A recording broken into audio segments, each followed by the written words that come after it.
is consistent in all of his ways, is righteous. His character is one. There is no variableness because he's God. What he says he will do, he will do. He never changes. His character is a put on your new self. Your new self, which you declare at the beginning of the year. That this is your year of this is your year of completion, this is your year of glory. Whatever the year represents to you is a new image which you inculcate into yourself. Ephesians chapter 4 verse 24, he said, put on the new self, create to be like God in true righteousness and holiness. Put on the new self. Be renewing constantly. Remind yourself of the things that you plan to do for the year. Keep that as a focus. I want to be this.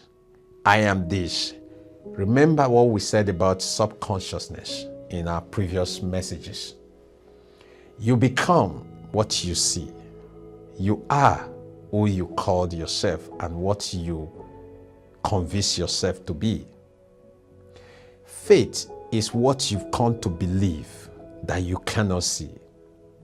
See, faith, it is what you come to believe.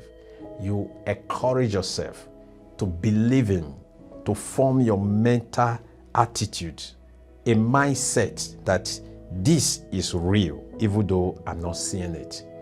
Is a subconsciousness agency that agrees with that which is unknown. And that is faith. Faith is convincing that this is real to me and is true. And that is what happens. That is the realm by which God works. God works in the realm of faith. That's why the Bible says they that must come to God must believe that he is. You must believe that he is. And he said, is the rewarder of they that diligently seek him. So you have to put that as an image as the year is coming, at the days and coming and going. You have that mental attitude, image, which is spiritual elixir that guides your plan. I said, this is what I said I'm going to become at the beginning of the year. This I must become. This is what I plan to achieve at the beginning of the year. These things I have to achieve. Why? Because you put on that new self. You see yourself. You have a desired future. This is where you are now. I want to be here. Your eyes will be here, not here.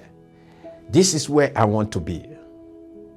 And that is where faith comes in. What is faith? Faith is what you say to yourself and you believe it and you walk it. It comes to pass. God is a God of faith. He is the God who calleth things that be not as though they were. Faith. There was no light. Say, let there be light. Light came forth. Jesus said to the grave of the young man Lazarus, said, Lazarus, come forth.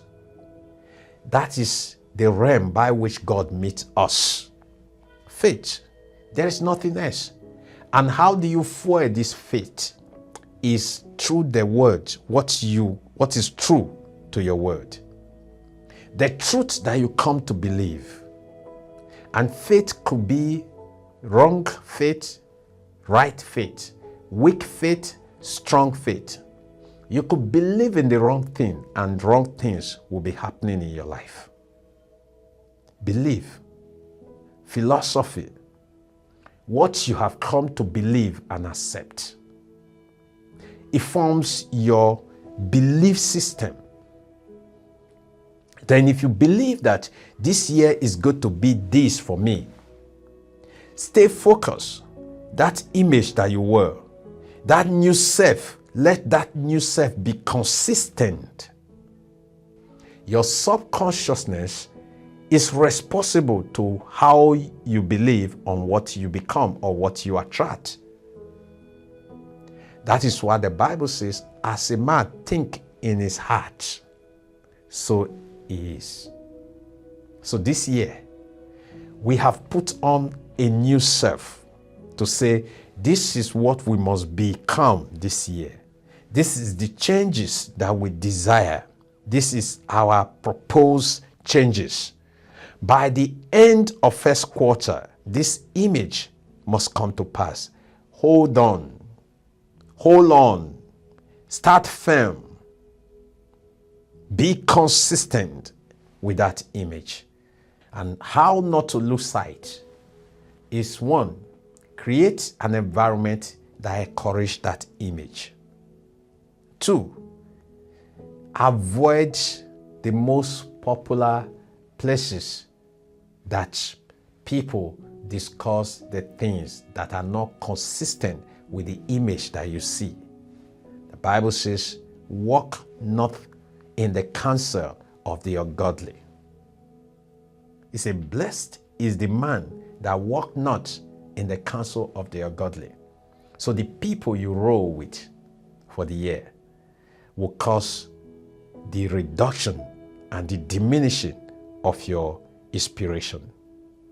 To keep your inspiration up, look for the like-minded people who have the same vision, people who are like you, the like-minded people. Ephesians 4 verse 22. It says, strip yourself of your former nature, put off and discount your old or renewed self, which characterize your previous manner of life and become corrupt through lust and desire that springs from delusion. Then in verse 24, it said, put on a new self, which is the image of God. Christ was known for I am. Christ never introduced himself to say, my name is. He was always say, I am the way. I am the truth. I am the bread of life. I am the way. I am the van. I am. Whatever you are, you become. If you say, I am poor, you are poor. If you say, I am struggling, you are struggling. If you say, I am sick, you are sick. If you say, I am well, you are well. If you say, it's going to be a great year, it will be a great year. If you say, there is no obstacle on my way, there will not be obstacle on your way. I am the bread of life, Jesus said. He said, put that image. In Ephesians chapter 4 verse 3, he said, put all that image. Image is the focus. Whatever you see, let there be no variableness. Let your yea be yea and no be no. Let there be consistency in the spirit, and fuel your inspiration by the word who inspired those inspiration in the first place. And when you do this, you'll have a glorious 2025.